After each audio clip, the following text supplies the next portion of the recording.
आज का top calls का स्टिंग प्ले आउट पूरा पैनल प्लीज स्क्रीन पर रखिएगा और गाबा सर को रखिए फिर उसके बाद। गाबा सर गुड मॉर्निंग। गाबा सर आज का प्रिफर्ड पिक कौन सा? बहुत डिफिकल्ट है। गुड मॉर्निंग टू यू सभी पैनलिस्ट को भी गुड मॉर्निंग। आज का जो स्टॉक निकाला मैंने वो शॉर्ट है और वो है बलरामपुर चीनी। और चीनी में मिठास नहीं। ट्रेड कर रहा है 603 पर। टॉप होना चाहिए 610 का बस, मतलब 7 रुपए का स्टॉप होना चाहिए। लोअर लेवल पॉसिबल है, देखने को मिल सकते हैं, और ऐसा कुछ हुआ तो शायद लेवल 580 के भी देखने को मिल सकते हैं। तो बलरामपुर शॉर्ट कंडीशनल बहुत ही रिस्क है, लेकिन यस शॉर्ट। बलरामपुर चीनी मतलब सेहत के लिए भी खराब और फाइनेंशियल हेल्थ के लिए भी खराब ये स्टॉक इस समय यहाँ पर सेल कॉल। अब चलते हैं मानस के पास। मानस गुड मॉर्निंग। मानस आपकी trade. Good morning Anuj ji, good morning Ashish ji, good morning everyone. तो देखिए अशोक लेलैंड यहाँ पर बिकवाली करने की राय रहेगी। लोअर टॉप लोअर बॉटम 265 रुपए से बन रहे हैं, लेकिन कल स्टॉक ने फाइनली अपने पिछले लो को ब्रीच किया, 200 मूविंग एवरेज से नीचे गया। आई थिंक यहाँ पर गिरावट बढ़ सकती है, इसलिए अशोक लेलैंड के फ्यूचर में बिकवाली करने की राय रहेगी। 212 रुपए 40 पैसे की क्लोजिंग थी, उसमें आपको 215 रुपए 10 पैसे के स्टॉप लॉस से बिकवाली करनी है और 207 रुपए 207 के टारगेट सेट करने हैं।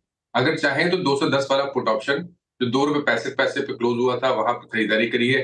1.5 रुपए के स्टॉप लॉस से इस ऑप्शन में खरीदारी करिए और 5 रुपए के टारगेट सेट करिए। लीजिए भाई, दूसरा सेल कॉल है भाई। अशोक लेलैंड बेचने के मौके चाहे तो 210 का पुट खरीद सकते हैं। सतपुत्र साहब गुड मॉर्निंग। आज का आपका top call sir. Very good morning Ashish ji. Anuj ji good morning and good morning everyone. Ashish ji देखिए, मेरा भी सेल कॉल ही रहेगा और वो रहेगा Navin Fluorine. Head and shoulder price formation का ब्रेकडाउन हुआ है कल with rise in open interest and gain in the volume. तो कहीं ना कहीं लगता है कि आज अगर कोई भी पुल बैक मिले उसमें नवीन फ्लोरिन को बेचे। जो नेकलाइन यानी ब्रेकडाउन लेवल था वो करीबन 3300 का था, कल का क्लोज 3217 है।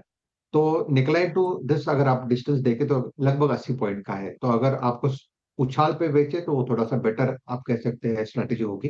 तो नवीन फ्लोरिन बेचे, स्टॉप लॉस होगा 3280 का।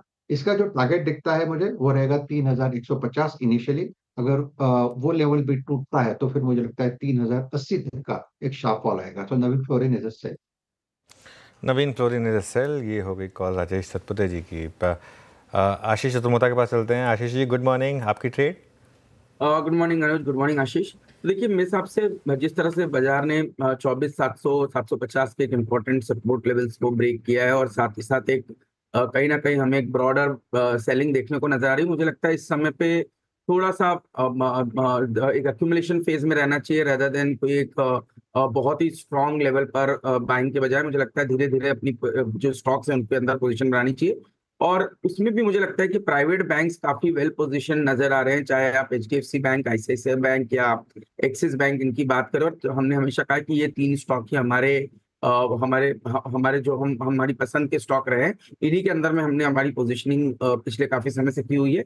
तो हमारे पोर्टफोलियो के अंदर भी, और मुझे लगता है अभी भी ये रिलेटिव स्ट्रेंथ इनके अंदर काफी बेहतर है। तो सबसे पहले आईसीआईसीआई बैंक की बात करूंगा, जहां पर पे कैपिटल एडिक्वेसी ऑलमोस्ट 17% 16% के आसपास है। नेट इंटरेस्ट मार्जिन हम देख रहे हैं ऑलमोस्ट 4.5% के आसपास है, और नेट एनपीए के नंबर्स बिलो 0.5% के आसपास है। तो ये हमें बहुत ही कंफर्ट दे रहे हैं।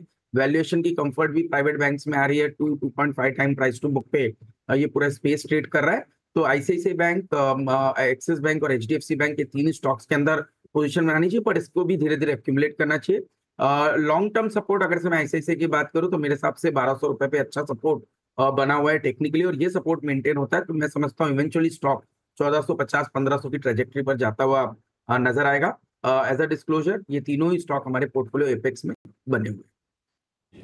चर्चा ही हो रही थी छिपने की जगह आईटी है, बैंक्स हैं, बैंक्स में प्राइवेट बैंकिंग मेजर्स हैं, और चतुर्मोता साहब भी वही वर्ड्स इको करते हुए रखिए किसी HDFC bank, ICICI bank, axis bank और रडार पे।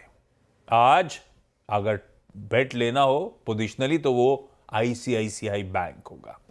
कल निफ्टी 50 में मेरे ख्याल से इकलौता स्टॉक था जो फाइनली हरे में बंद हुआ, वो यही था जो इस समय चतुर्मोता साहब की पिक।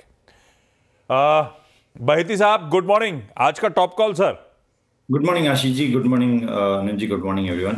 आशीष जी, मेरा टॉप कॉल रहेगा बाटा में सेल की सलाह रहेगी। ये स्टॉक काफ़ी प्रेशर में रहा है पूरे मार्केट में। जब रैली आई थी तब भी हमने देखा इसमें कोई भी मोमेंटम नहीं बन रहा था, और अब गिरावट में ऑब्वियसली इसमें कंट्रीब्यूशन नीचे की तरफ काफ़ी अच्छा रहेगा।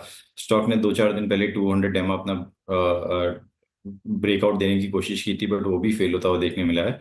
और कल वापस स्टॉक्स अपने 20 डेमा के नीचे स्लिप हो गया है, तो 1420 का स्टॉप लॉस लगाकर इसमें बिकवाली की सलाह है। मुझे लगता है इसमें 1360 तक का लेवल देखने मिल सकता है। बाटा एक और सेल कॉल भाई, ट्रेडिंग के सारे कॉल सेल साइड के। थोड़ी सी रिलीफ और स्क्रीन पे दे देता हूं आपको, एक बढ़िया सा फंडामेंटल बाय आइडिया। धर्मेश जी, दे रहे हो कि एक्चुअली खरीद भी रहे हो आप लोग?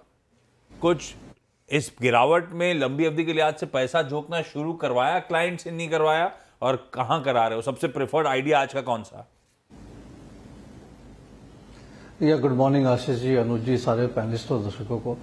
देखिए आशीष जी, मार्केट फंडामेंटली अगर स्ट्रक्चर के पास से पॉइंट ऑफ व्यू से बात करें तो वहां कोई प्रॉब्लम है नहीं। एक वैल्यूएशन लेट करेक्शन होना था, अच्छी बात है कि हो रहा है, और ये अपॉर्चुनिटी मिल रही है। जिन्होंने पहले राउंड में बस मिस कर दिया था तो उनको वापस से अब एक मौका मिल रहा है इन्वेस्ट करने का। हो सकता है थोड़ा और स्लाइड हो मार्केट में, बट अगर आप इन्वेस्टमेंट ले रहे हैं तो फिर 5-6% के स्लाइड से डरना नहीं चाहिए, क्योंकि जो अपसाइड्स आते हैं वो 25-30% के मिनिमम सालाना के दर पर मिल जाते हैं।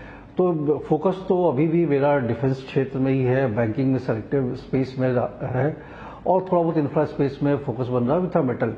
बट आज जो मैं स्टॉक आपको फॉर द डे देना चाहता हूँ वो कंसिस्टेंट कंपाउंडर रहा है, अर्निंग्स के पॉइंट ऑफ व्यू से भी, स्टॉक प्राइस के पॉइंट ऑफ व्यू से। वरुण बेवरेजेस लिमिटेड, कल से इसकी अर्निंग्स आई थी, काफी अच्छे नतीजे थे। इनफैक्ट ऑपरेटिंग मार्जिन अगर आप सालाना देखें ईयर ऑन ईयर तो 100 बेसिस पॉइंट ज्यादा इंप्रूवमेंट रहा था। 22% के आसपास का प्रॉफिटेबिलिटी ग्रोथ था। और ये कंपनी ऐसी है जिनके रिटर्न रेशियोज देखिए, आरओई अभी भी 35% का, आरओसी जो रिटर्न ऑन कैपिटल एम्प्लॉयड है वो अराउंड 28-29% का है। कंसिस्टेंटली मेंटेन करते हैं, कैश फ्लो रहता है, कैश फ्लो को जो इन्वेस्ट करते हैं वहां से भी इतनी अच्छी ये रिटर्न निकालते हैं। वो अपसाइड से थोड़ा करेक्शन भी हो रखा है 10-12%। तो मुझे लगता है और गिरावट आए तो वहां से बाई करना चाहिए, और आप 4-6 महीना भी रुकने को तैयार हैं तो आराम से 15 से 20% का अपसाइड मिल सकता है। नियर टर्म टारगेट के हिसाब से अगर बात करें तो 660 रुपए का टारगेट इसका मुझे लगता है कि जल्दी जनवरी तक आ जाना चाहिए। ओके, रखिए भाई। वरुण बेवरेजेस को रडार पे धर्मेश खान साहब का फंडामेंटल पिक हो गया। लाइए क्विकली सारे रैप अप कर देता हूं आज के बढ़िया से ट्रेडिंग आइडियाज या फंडामेंटल पिक जो है स्क्रीन पे। गाभासर बलरामपुर चीनी बेच रहे हैं 610 के स्टॉप के साथ। मानस अशोक लेलैंड बेच रहे हैं 215 रुपए 10 पैसे का। नवीन फ्लोरिन सतपथे साहब बेच रहे हैं 3280 के स्टॉप के साथ। बहेती साहब ने बाटा बेच दिया 1420 का स्टॉप लॉस। तो आज के सारे ट्रेडिंग आइडियाज सेल रिकॉर्ड्स हैं। पोजिशनली और फंडामेंटली जो आइडियाज हैं वो बाय साइड के। आईसीआईसीआई बैंक चतुर्मोता साहब कह रहे हैं खरीदना चाहिए 1200 के स्टॉप के साथ, और साथ में धर्मेश मानते हैं वरुण बेवरेजेस खरीदा जा सकता है लंबी अवधि के लिए, 660 का टारगेट है। तो इन लेवल्स गिरावट में आप चाहें तो पैसा और डाल सकते हैं स्टॉक।